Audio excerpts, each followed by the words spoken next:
अगर एक आम नागरिक खड़ा होकर यह सवाल पूछना चाहे कि मेरे देश की करेंसी नीचे जा रही है, मैं सवाल किससे पूछूं? क्या वह सवाल आरबीआई से पूछा जाएगा? क्या वह सवाल अपने मालिक से पूछा जाएगा? क्या वह सवाल डोनाल्ड ट्रंप से पूछा जाएगा? स्वाभाविक है कि नहीं। यह सवाल सरकार से पूछा जाएगा। Government is the custodian of our currency as well.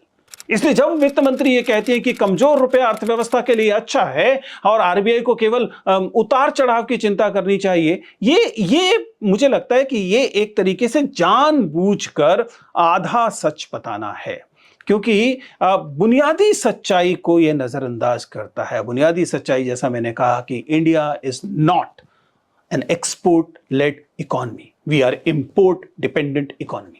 हम जो निर्यात है उस पर आधारित अर्थव्यवस्था नहीं है, हम आयात पर आधारित अर्थव्यवस्था हैं। इसलिए गिरता हुआ रुपया महंगाई बढ़ाता है, प्रोडक्शन की कॉस्ट बढ़ाता है, किसान, मजदूर, कामगार के लिए मुश्किल करता है, उसके श्रम की कीमत को कम करता है, आम व्यक्ति उससे प्रभावित होता है। इसलिए सरकार को इसके बारे में एक्शन लेना चाहिए और सरकार को यह सुनिश्चित करना चाहिए कि जब भी रुपया गिरता है तो आम जनता को उसके लिए पर्याप्त कंपनसेशन मिलना चाहिए, और यह बहुत जरूरी है। अगर ऐसा नहीं होता है तो इसका मतलब सरकार उस जिम्मेदारी से भागती है।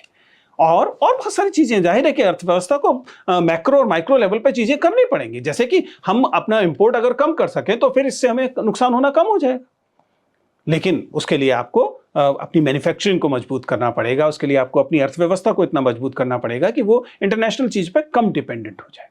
दूसरा तरीका, जैसा हमने कहा था, डी डॉलराइजेशन एक तरीका हो सकता है, लेकिन डी डॉलराइजेशन एक डिप्लोमेटिक एक्शन है।